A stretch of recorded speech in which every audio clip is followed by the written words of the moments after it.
Atlanta, Georgia. Would you stay silent if the system tried to take everything from you? Olivia Carter sat stiffly in the defendant's chair, her hands folded tightly in her lap. The courtroom was cold, the air heavy with murmurs from the spectators. She had spent years working tirelessly as a nurse, preparing to bring her first child into a stable, loving home. Yet today, she wasn't here as a caregiver. She was here as an accused woman. A caseworker from Child Protective Services stood at the witness stand, a clipboard clutched in her hands. "Miss Carter has demonstrated a pattern of instability," she declared, her voice crisp and certain. "She has failed to attend her prenatal appointments consistently, and we have reason to believe she has been neglecting her own health. This raises serious concerns about her ability to care for a newborn." Olivia's stomach twisted. The accusation was not only false, it was insulting. Her lawyer, Mr. Benson, stood up. "Miss Carter, can you tell the court why you missed those appointments?" Olivia cleared her throat, keeping her voice steady. "I didn't miss them. My job requires long shifts, and twice the clinic rescheduled at the last minute. When I called to explain, no one seemed to care." Benson nodded. "And have you done anything to ensure you're receiving proper prenatal care?" "Absolutely," Olivia said firmly. "I switched to a different clinic with more flexible hours. I've been following all medical advice and preparing for my baby's arrival." The prosecutor scoffed. "Then why was a case opened against you?" Olivia felt her pulse spike. She knew the answer. She had seen it happen before, to other black mothers, to women who didn't fit the perfect mold of what society deemed fit to be a parent. Because in this system, being a black woman meant being judged before being heard. She took a slow breath and met the judge's gaze. "Because someone decided I wasn't good enough before they even knew me."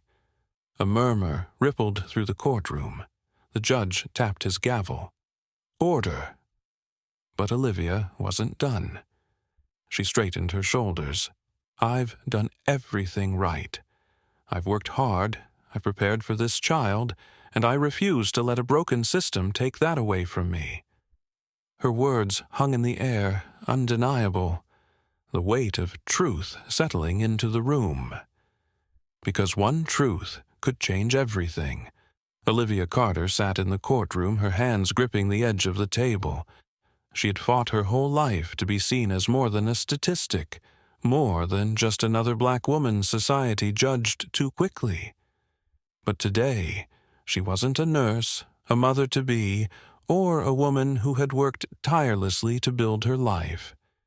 She was a defendant, fighting for her right to keep her child. She hadn't done anything wrong, but that didn't matter here.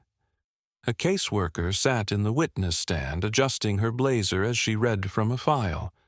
"Miss Carter has demonstrated clear instability," she stated. "She took an extended leave of absence from work and has been struggling financially. Given her situation, we believe she is unfit to care for a child." Olivia clenched her fists under the table. That was a lie. Her lawyer, Mr. Benson, stood. "Miss Carter, would you like to explain why you took time off?" Olivia sat up straighter, her voice steady. "I took medical leave due to complications with my pregnancy. I provided all necessary paperwork to my employer, and I have a savings account to cover my expenses." Benson nodded. "So you are not unemployed?" "No," Olivia said firmly. "I have a stable job as a nurse. I was approved for paid leave." The prosecutor cleared his throat.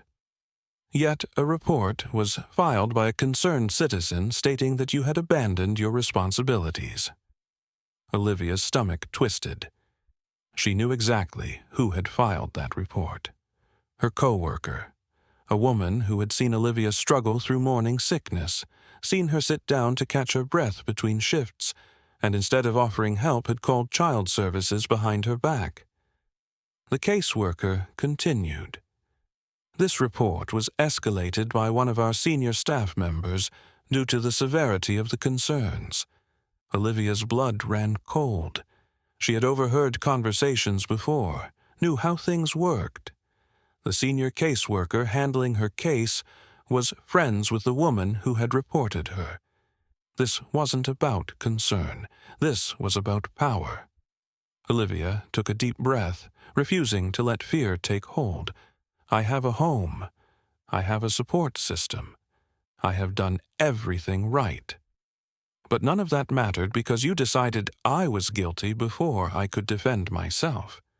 The judge glanced at the prosecutor. On what grounds was this case escalated? The prosecutor shifted uncomfortably. We acted in the best interest of the child. Mr. Benson leaned forward. And yet, you failed to consider the facts. He turned to Olivia. Do you have any evidence to contradict these claims? Olivia nodded. She reached into her bag and pulled out a folder, her fingers tightening around it. Inside was everything. Her medical records, proof of her paid leave, and most importantly, emails exposing the connections between the caseworker and the woman who had reported her. She placed the folder on the table. The courtroom fell silent. Because what they didn't know? Olivia had proof that would expose them all. The courtroom was packed. Reporters scribbled in their notebooks. Cameras flashed and activists sat in the back, their eyes fixed on Olivia. Whispers rippled through the room, but Olivia remained still, her heart steady. She had spent weeks preparing for this moment. She would not let them intimidate her. The judge, a middle-aged man with a smirk that never quite left his face, leaned back in his chair. He tapped his gavel once, silencing the murmurs. Miss Carter, do you even have a plan for this child? He asked, his tone dripping with condescension. Olivia's hands tightened on the table. Her lawyer, Mr. Benson, shot her a look, but she didn't need reassurance. She met the judge's gaze, her voice unwavering. Yes, Your Honor, I do. But first, let's address the lies. Gasps rippled through the room. Even the prosecutor shifted in his seat. The judge chuckled, clearly amused. Are you suggesting this court is lying? Olivia stood up, her pulse steady. I'm saying you're lying to everyone. The courtroom fell into absolute silence. The prosecutor adjusted his tie, clearing his throat. Miss Carter, I'd advise you to choose your words carefully. I have, Olivia shot back, because for weeks this case has been built on assumptions, not facts.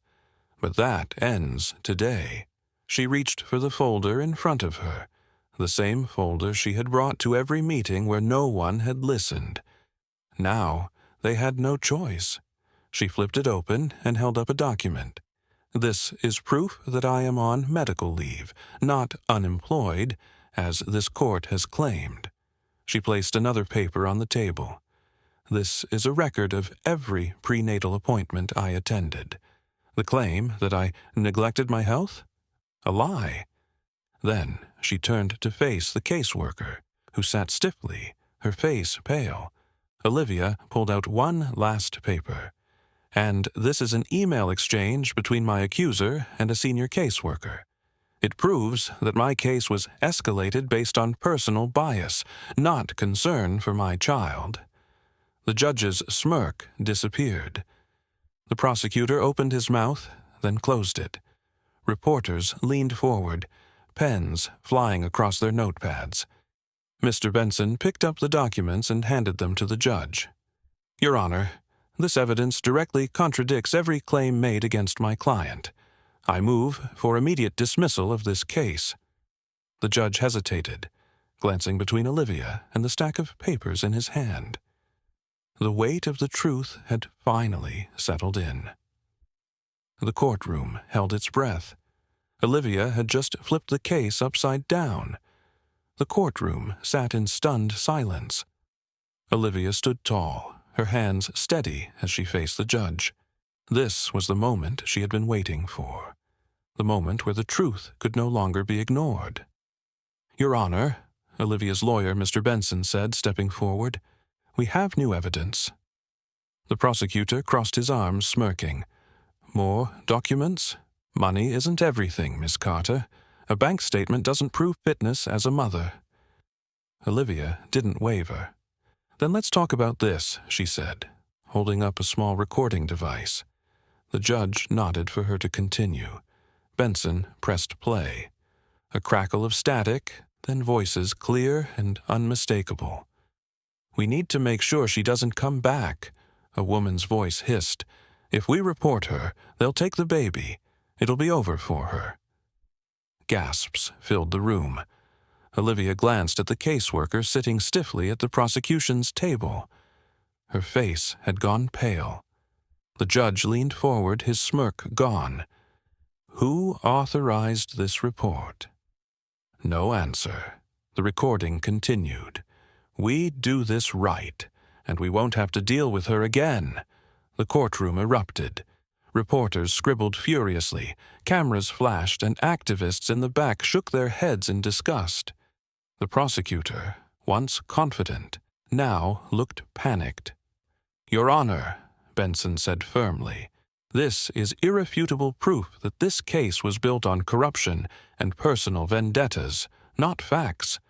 We move for immediate dismissal." The judge sat back, folding his hands. His face was unreadable, but the damage was done. The truth was out, and the case against Olivia Carter had just collapsed. The courtroom was no longer on the prosecutor's side. The weight of Olivia's evidence had shifted everything, leaving the opposition scrambling. The prosecutor cleared his throat, his confidence faltering. "This doesn't change the fact that—" "That what?" Olivia interrupted, her voice steady and unshaken. "That you tried to take my child based on a lie, that you built a case without facts, that you let corruption dictate who gets to be a mother." A ripple of murmurs spread through the courtroom. The reporters scribbled furiously, their pens flying across their notepads. This case was no longer just about Olivia. It had exposed a broken system. The judge turned his sharp gaze toward the social worker sitting beside the prosecutor. "This is a serious breach of ethics. If this recording is authentic, we're looking at a conspiracy against an innocent mother." The social worker's face turned ghostly pale. She opened her mouth as if to speak, but no words came out. The tension in the room thickened. The prosecutor shifted uncomfortably, his previous smirk wiped away. "Your Honor, Enough." The judge's voice was final. "I have heard enough."